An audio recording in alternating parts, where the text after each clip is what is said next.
95. The Morning Majlis, talking the stories that are shaping headlines. This is Pulse 95. This is Pulse 95. Guys, we were in crisis mode yesterday. Well, some of us were. Shout out to all of you who faced a little bit of a worrying situation. There were some people who looked at conspiracy and blamed certain demographics. Personally, I blamed my brother and said, look, it's because of your streaming services. This is what's happening.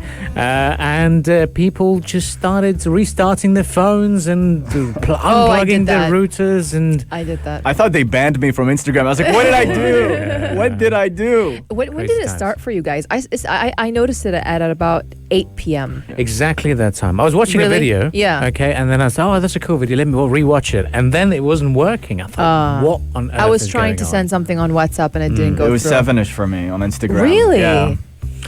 Oh. They say it reportedly the outage lasted for 6 hours, which is a staggering amount of That's time. a lot of time. Normally it would take about 1 or 2 2 max. hours, yeah. Yeah. So for it to be out for that long, people were freaking out because people were using WhatsApp for business, for work. Of course. So it felt Yeah. like the world went silent and everybody just flocked to Twitter, where it was one big party, all of us getting along and just talking about how the situation happened. But yeah, one of the questions a lot of people have is, What happened? first of all, how could something like this happen of this scale? And experts have been quick to say that the incident had to do with BGP, or Border Gateway Protocol.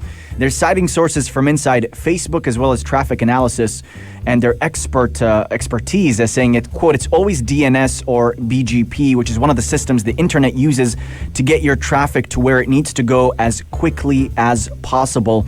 It's fairly complex. It's like a system of post offices or an air traffic controller, and it's almost like a map.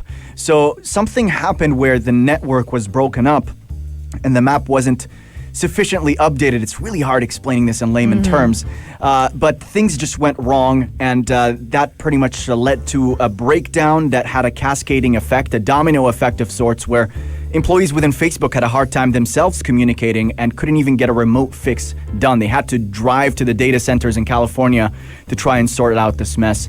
And thankfully, we're back.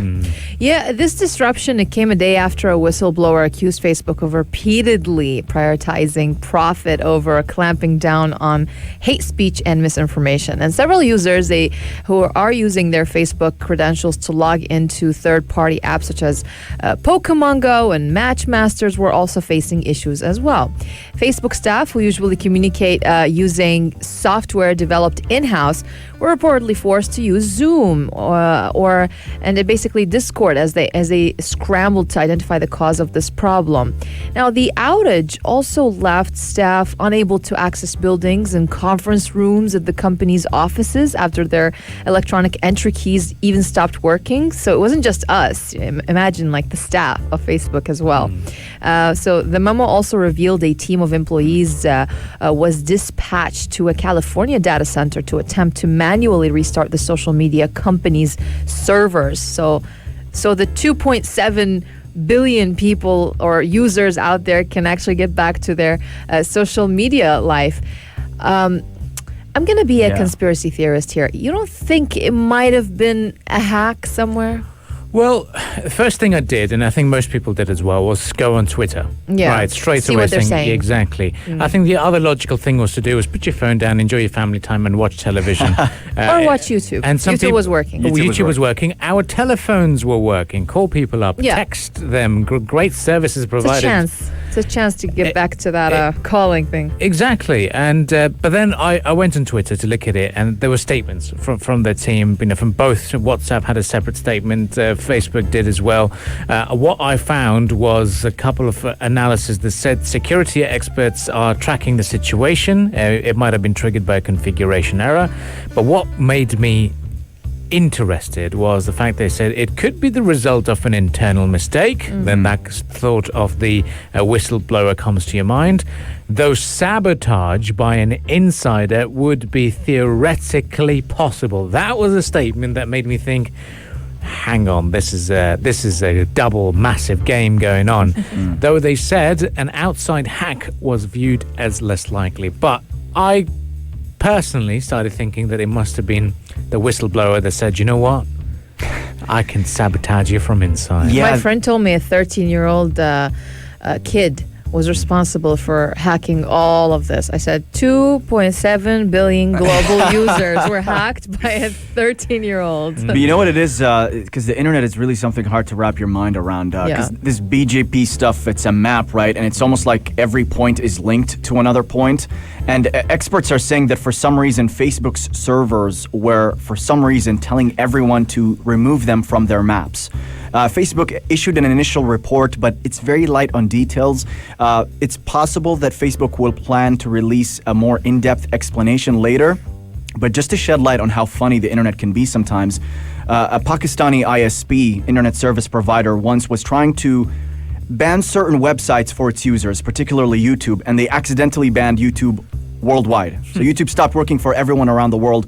There's another thing where a Turkish ISP also accidentally told the entire internet to route traffic to its service only, causing worldwide outages as well. So little mistakes and weird things do happen. And the way the internet works is a little finicky. And sometimes you reroute things or you misroute things and the whole thing just comes stumbling down. So it's going to be interesting to see why this happened. But yeah, the thing about the disgruntled former Facebook employee, a lot of people are saying the timing of it, maybe it's not a coincidence. So who knows what happened? Their shares, Facebook shares as well, they suffered their worst in nearly a year because of this. Yeah, primarily because of the whistleblower, but then obviously these trickling effects that took place, it was very, very scary as well for the company.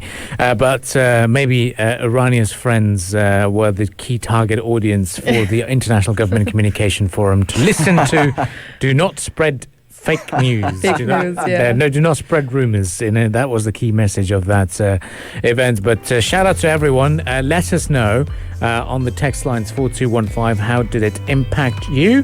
What was your contingency plan? And of course, when you do get into job interviews and when they ask you saying what was the biggest challenge you faced, remember this date and say, look, WhatsApp was down. How did I recover myself? Was this way. So that could be a useful tip for all of you. What we'll do now is we'll prepare ourselves for the world of business news headlines, and we'll keep you posted about the big stories throughout the day. We've also got a chance to win wonderful prizes courtesy of Pulse 95, 10,000 dirhams. So that competition is ongoing. So if you're going to catch any updates about it on the radio, on the YouTube channel, or wherever you're listening to us from, then remember, you got Shaheen is gone, so now you can fly your drones. Film Sharjah or film above Sharjah with a hashtag Sharjah above is what you've got to post and tag Pulse 95 Radio. So drone shots off the Emirate of Sharjah has to be amazing. Tag Pulse 95 Sharjah above hashtag, and then you can win 10,000 dirhams. It's all to play for. Stay with us, guys. We'll be right back after the business headlines. You're listening to the Morning Majlis only on Pulse 95. Pulse 95. Between local lines, notes from the Emirate. The 48th edition of the Watch and Jewelry Middle East Show. It just happens to be the MENA region's largest specialized jewelry and watch trade fair. It will kick off today. That is October 5th, and it will go until October 9th. It is organized by the Expo Center Sharjah with the support of the Sharjah Chamber of Commerce and Industry. The exhibition, it will see the participation of nearly 300 exhibitors of world-leading companies of the watch and jewelry design and manufacturing, alongside the participation of local jewelers and Emirati designers as well. Yeah, and this event is massive. It spans an area of 30,000 square meters, and it's also like a mini world fair. It includes national pavilions for a number of countries in the gold industry, including Italy, Hong Kong, India, Singapore, and Thailand, as well as leading companies and brands from the United States, the United Kingdom, China, Japan, Saudi Arabia, Pakistan, Turkey, and I could go on, not to mention the dozens of Emirati companies that will showcase local jewelry as well. And aside from being a perfect platform for industry insiders to ink deals and form partnership, it's also got a lot to offer to the public. It does, and it's all about is checking out state-of-the-art timepieces as well. It's amazing that it's a great exhibition, but alongside it, it's also a great way of buying a perfect gift because, guys, the holiday season is upon us, and there is the one reason why I would go there is to For make the prize? Win a car? win the car. Yeah. BMW X2. It's a daily raffle draw for gold and diamond prizes. But the big thing and the big drawer is the BMW X2. That's my main goal. And so Saif Mohammed Al Midfar, the CEO of Sharjah Expo Center, said that the event is considered one of the largest international events hosted by the Emirate. It enjoys a prominent position among a large segment of businessmen, investors, traders, experts, and workers in the field of manufacture and design of watches, jewelry, locally and regionally. And guys, I'm a big fan of my watches, but at the moment, ever since I got my smartwatch, I haven't gone back to normal traditional watches yet for some reason. But I don't know. It's something that I've always wanted to own a very, very good watch. So I think this time around I'll go Even down. when you wear a suit at night, for example, at a Smartwatch. smartwatch. Just is really. It's better than wearing a Casio. I mean, Casio's good. I like Casios. How dare you? but on a suit as well. So, I mean, what I like about smartwatches is it goes with everything. Yeah, it does. Yeah, you don't look weird. It's sophisticated It's too. sleek and like Yeah. minimalist, so Yeah. it just goes with everything. It's very simple. Exactly. So, and literally, well, I go down to the Expo 2020 almost every day, and everyone's wearing a smartwatch. To be honest, everyone's counting the steps. Literally, if you're talking to a commissioner general, you're talking to an ambassador, you're talking to a regular guy, all of them smartwatches, and I'm very, very surprised how quickly that has grown. But the main thing is the traditional watches, the art and the beauty of these wonderful pieces. That can never go away. I don't think smartwatches can ever replace the classiness that this watch can potentially provide. Absolutely, 100% on that. And if you're interested in learning more about the jewelry exhibition at the Expo Center, it's going to open its doors today. It's going to be from 12 p.m. to 10 p.m. On Tuesday, Wednesday, and Saturday, while Thursday and Friday timings are going to be slightly different. Thursday, it's from 12 to 11. Well, Friday, it's from 3 p.m. to 11 p.m. There will be free entry and parking and so much to do. You don't just stand the chance to win a BMW X2. You also have daily raffle draws on gold and diamond prizes as well. Exactly. There's so much to win, so much to look forward to indeed. Well, stay with us, everyone. We'll be right back after a bit of an interval, and we'll continue the discussions on the morning Majlis. So do text us on 4215 if you are planning on taking part in the event and would like to share your thoughts on our numbers. Morning Majlis shall return right after some more musical entertainment here on Pulse 95, and we appreciate everyone sending their thoughts and messages this morning, especially when it comes to the World Teachers' Day. We'll be right back after some more music. Pulse 95. The Morning Majlis, talking the stories that are shaping headlines. This is Pulse 95. This is a first. Russia is set to launch an actor and a film director into space. That is to make a feature film in orbit. That's a project the nation's space chief has hailed as a chance to raise the prestige of Russia's space program. This is a historic first for sure. Absolutely. It's quite ambitious, in fact, with the International Space Station about to become a film set. Veteran Russian cosmonaut Anton Shkapilov and actor Yulia Pereslid and film producer Klim Shipenko are going to travel to the ISS this week, and they will be filming segments of a movie called Challenge, a movie that tells the story of a surgeon who has to operate on a sick astronaut in space because the astronaut cannot return to Earth to be treated.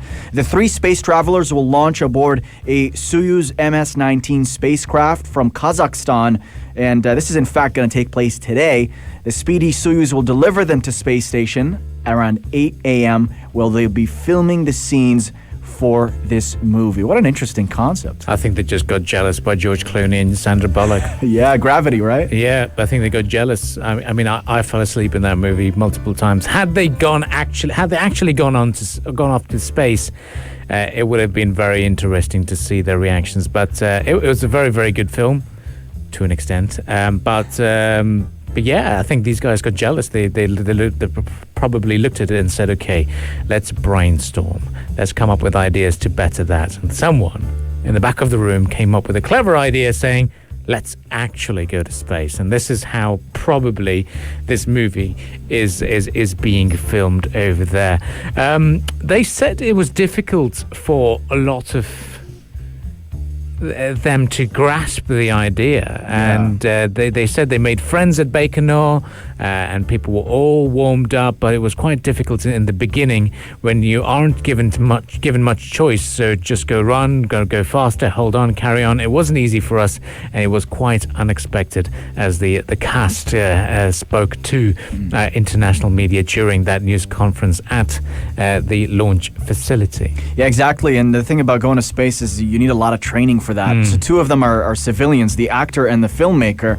And what they had to do was do centrifuge and vibration stand tests. They had to do training flights in zero gravity. They had to do parachute training, all of which, of course, were covered by the production company. The crew also practiced photography and filming and using the unique equipment that they'll be interacting with up on the space station. But yeah, a lot of work and preparation went into this, and hoping they get good footage out of it at least, or a good scene. I can't imagine the enormous pressure of having to perform in zero gravity in outer space and maintaining that authentic depiction of your character. The good thing is, look, when you're making films, and if you're talking in media, when you're talking media production, the worst thing is cables. You lose cables all the time. At least they'll be flying around. They won't be hidden or tucked away behind bags and the different pockets or wherever. Your cards, your SD cards or wherever cards they're going to be using, they're going to be fine. So on that front, it's going to be good. But space is one thing. And now we're talking space as in room size, because the Russian segment of the International Space Station is considerably less spacious compared to the US segment.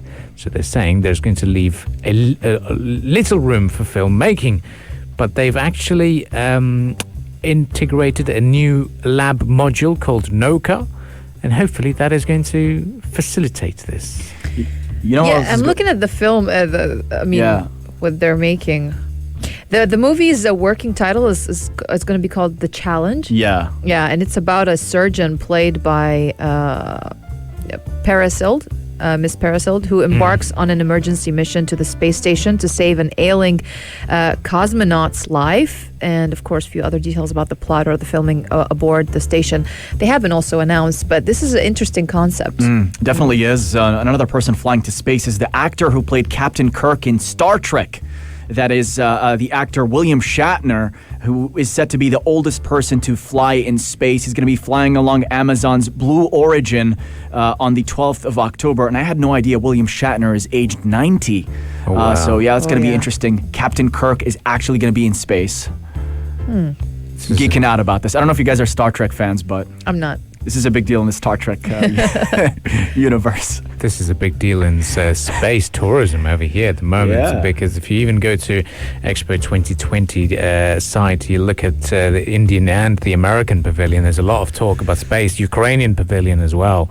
I haven't had a chance to go or find the Russian pavilion, but this is it, guys. Yeah. This is the first few propelling tactics of taking us on over to space, and it could be a new film set. You never know. Well, guys, stay with us on Pulse 95. We've got lots of musical entertainment lined up for you, and we shall return right after that, continuing the discussions here on the program. Up next, we talk to you about the world of books, because there is always a book for everything.